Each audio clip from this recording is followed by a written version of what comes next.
तो पहली सलाह मैं यही देता हूँ कि आप पहले तो ये करिए कि 2 परीक्षाओं की तैयारी एक साथ ना करें। अब तैयारी अगर दोनों परीक्षाओं की साथ करोगे तो निश्चित रूप से आपका पूरा ध्यान भटकेगा, एनर्जी भटकेगी और इतना कर नहीं पाओगे आप, क्योंकि आज क्या कंपटीशन का दौर है। पहले क्या होता था, 2015 से पहले हम कर लेते थे, सिलेबस भी सिमिलर होते थे।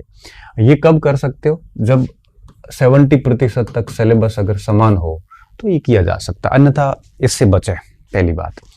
दूसरी बात, जब आपने किसी एक एग्जाम को फोकस कर लिया, ठीक है, 2 परीक्षाओं की तैयारी आप साथ कर नहीं रहे हैं, और अब बात ये आती है कि फिर किस एग्जाम की तैयारी करें, इसको निर्णय करने में भी आपको बहुत दिक्कतें आती है।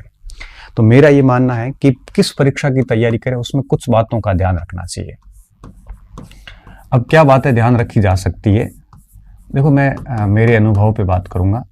पहली बात तो ये ध्यान रखनी है कि हम उसके लिए पात्र है कि नहीं है। पहली बात तो ये पात्रता देख लें कि पात्र है या पात्र होने वाले हैं, ये देखना बहुत जरूरी है। दूसरी बात, उसका जो पाठ्यक्रम है वो आपके फेवर में है कि नहीं है। अगर आपको लगता है कि 70-80% पाठ्यक्रम ऐसा जो डायरेक्ट इनडायरेक्ट में पढ़ा हुआ है या मैं पढ़ सकता हूँ या मुझे इसमें कोई जटिलता ही नहीं है, तो पाठ्यक्रम पक्ष में है आपके या नहीं है। हालांकि कई विद्यार्थी पाठ्यक्रम पक्ष में कर लेते हैं, ऐसी कोई बात नहीं है, लेकिन थोड़ा उसको समय लगता है। और कई बार ऐसा भी होता है कि पाठ्यक्रम सच में पक्ष में नहीं होता, तो फिर उसकी तैयारी न करना ही बेहतर है। ठीक है, तो पाठ्यक्रम देख लो एक बार। इसके साथ साथ में ये भी देखा जाए कि आपने पूर्व में किसकी तैयारी की है, ये फैक्टर भी साथ में देखो। अब मान लो कि कोई स्टूडेंट है जिसने ज्योग्राफी से फर्स्ट ग्रेड दिया, उसका हो नहीं रहा है, अब वो हिस्ट्री में भी एमए किया हुआ है, मैं हिस्ट्री की फर्स्ट ग्रेड की तैयारी करूंगा, इस प्रकार का डिसीजन ना ले। बेहतर है कि आप अपने सब्जेक्ट को अच्छा वापस करें ताकि इसका स्कोर बढ़ा दिया जा सके। हाँ, अब ये अलग बात है कि आपने एमए तो कर ली लेकिन आपका उसका पाठ्यक्रम में आपके पक्ष में नहीं है।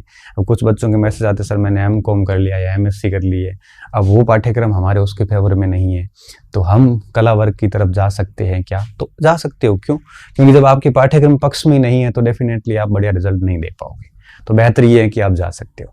पहला तो कोशिश ये करिए अपने सब्जेक्ट में रहिए। अगर सब्जेक्ट सच में आप लग रहा है कि बिल्कुल आपको फेवर नहीं कर रहा है, तो ऐसी स्थिति में शिफ्ट करना है वो एक समझदारी का निर्णय होता है। ये 3 चीजें निश्चित तौर पे देखें। अब ये कभी नहीं देखें कि पद कितने हैं। क्यों? क्योंकि अगर आपने बढ़िया तैयारी कर ली तो एक पद पे भी हो जाएगा, और तैयारी अगर खराब है तो 1000 पद हुए तो भी सिलेक्शन नहीं होगा। ये कभी नहीं देखें कि भर्ती कब आएगी। क्यों? क्योंकि आप जिस विभाग की तैयारी करें विभाग बंद नहीं हुए, आज नहीं आएगी तो कल आएगी। हर 2-3 साल में, 3-4 साल में एक भर्ती लगभग आके पूरी होती है। तो इन 2 चीजों को, फैक्टर को ध्यान में न रखें, बाकी इन तीनों चीजों को ध्यान में रखते हुए आपको निर्णय ले लेना चाहिए कि भाई मुझे इसकी तैयारी करनी है। साथी किसकी कर रहे हैं उसके साथ ना जाएं, क्योंकि साथियों की रुचि अलग होगी, उनकी पात्रता हो सकता है अलग हो सकता है उनका पाठ्यक्रम अलग पक्ष का हो। तो बेहतर ये होता है कि इन 2-3 चीजों को ध्यान में रखें तो ज्यादा बेहतर होता है। ठीक है, अब आपने जब किसी परीक्षा की तैयारी का निर्णय कर लिया इन सारे फैक्टर को ध्यान में रखते हुए, उसके बाद क्या करना, उस परीक्षा का आपको पाठ्यक्रम प्रिंट करके लाना है।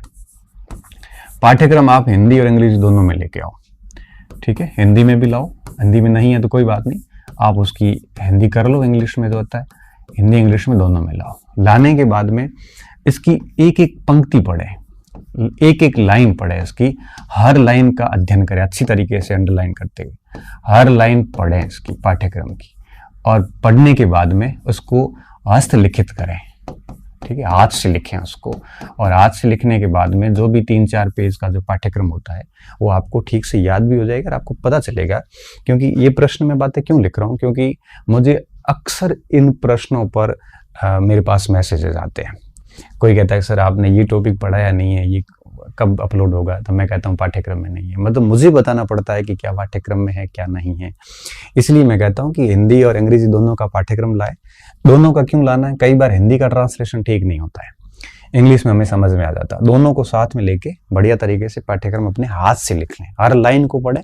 हाथ से लिखोगे तो एक पता चल जाएगा कि क्या चीजें हमें पढ़नी है, क्या चीजें छोड़नी है। ठीक है, पूरा पढ़ने की बजाय सिर्फ और सिर्फ पाठ्यक्रम की लाइन टू लाइन हमें तैयार करनी चाहिए। अब क्या करना, चौथा बिंदु, अब आपको उस परीक्षा के जो पुराने 8-10 साल 20 साल के जो पेपर हुए हैं, पुराने पेपर ले आए नए पैटर्न से। जिस पैटर्न से आप परीक्षा देने वाले हो, पुराने पेपर जितने भी हैं वो लाए। पुराने पेपर लाने के बाद में अब उसका क्या करना है, इसकी दो चीजें ध्यान रखनी है। सबसे पहले आपके पास में जो भी उपलब्ध सामग्री है उसमें और पुराने पेपर को देखें कि आपकी सामग्री जितनी उपलब्ध है, जैसे क्योंकि कोई भी बच्चा बिल्कुल नया तो होता नहीं, उसके पास में 30-40% तो किताबें होती है, ठीक है ना।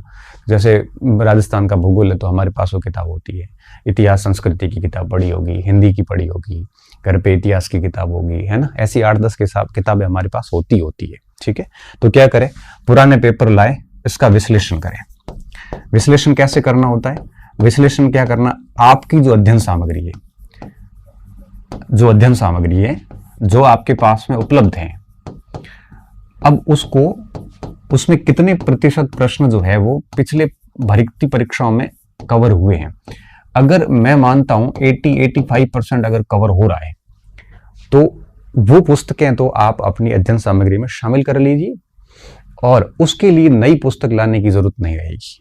एक तो काम ये कर लें।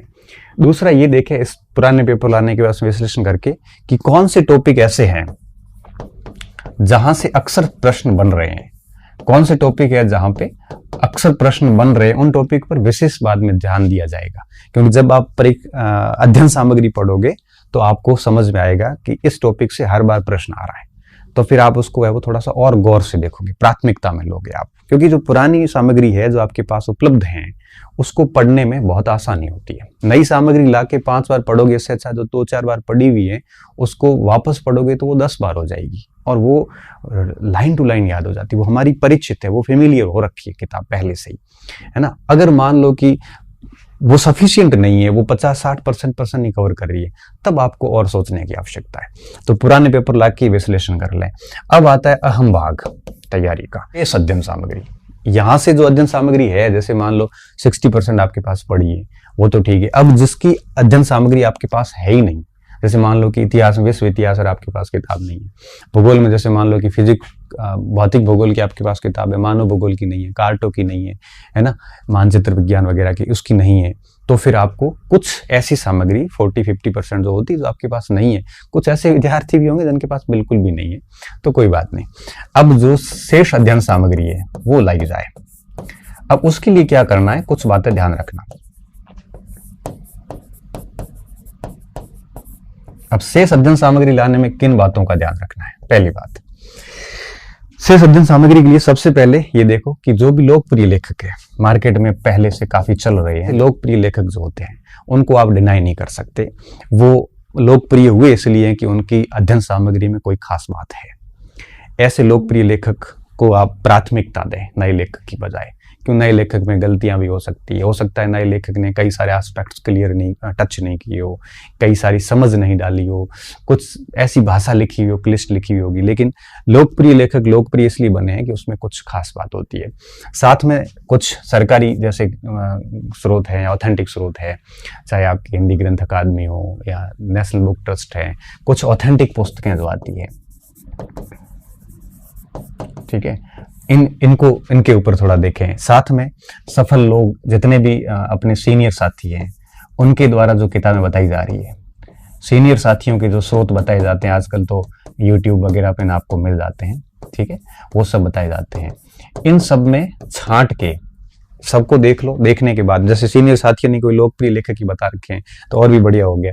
लोकप्रिय लेखक वैसे ऑथेंटिक की तो कोई सरकार में परिभाषा वैसे है नहीं, लेकिन आप कुछ भी अपना ऑथेंटिक मान सकते हैं, ठीक है, हाँ, गाइड से अलग हटके। अब इनका निष्कर्ष निकाल के और आपको न्यूनतम अध्ययन सामग्री रखनी है। क्या न्यूनतम रखनी है, ताकि उसको बार बार आप रिवीजन कर सको। यहाँ पे आजकल कोचिंग का सिस्टम भी शुरू हो गया है, क्योंकि पहले ऑनलाइन दुनिया नहीं थी तो अच्छे शिक्षक कई बार दूर शहर में होते थे, हम जा नहीं पाते थे, फीस भी अधिक होती थी, बहुत सारी चीजें होती थी, तो एक वो भी विकल्प हो गया है। देखो, कोचिंग आप तभी करें जब आपको लगता हो कि परीक्षा में पर्याप्त समय है, ठीक है, क्योंकि कोचिंग क्लासेस मान लो कोई भी सब्जेक्ट हो, 700-800 घंटे से कम तो क्लासेस होती नहीं है। तो एक तो पर्याप्त समय हो परीक्षा में, 1 साल कम से कम कह रहा हूं। अगर 1 साल का समय हो परीक्षा को लेके, तब आप कोचिंग क्लास की तरफ जा सकते हैं। अगर नए स्टूडेंट हैं तो आप जा सकते हैं। तीसरी बात, अगर आपको अपना विषय बड़ा जटिल लग रहा है, पुराने स्टूडेंट हैं तो कोई भाग ले सकते हैं, पूरा कोर्स पढ़ने के बजाय सेगमेंट को पढ़ सकते हैं, मतलब वो ऑनलाइन और उसको दोनों को साथ में लेके भी कर सकते हैं। अच्छा, कई बच्चे ऐसे होते हैं जिनको ऑनलाइन क्लासेस ऑफलाइन वगैरह देखना अच्छा नहीं लगता, तो वो किताबें भी पढ़ सकते हैं। देखो दोनों चीजें समान है और दोनों में प्रश्न लगभग सेम रहते हैं। अब बात ये आपकी रुचि किसके ऊपर होती है। देखो ऑफलाइन और ऑनलाइन की अगर बात करें, अगर आपके पास ऑफलाइन सुविधा है तो ऑफलाइन ज्वाइन कर लीजिए। ऑफलाइन और ऑनलाइन की बात करूं तो इसमें सामग्री अधिक होती है। क्यों? क्योंकि ऑफलाइन में क्या होता है, कई सारी मुद्दों पर शिक्षक बातें खूब कर लेते हैं।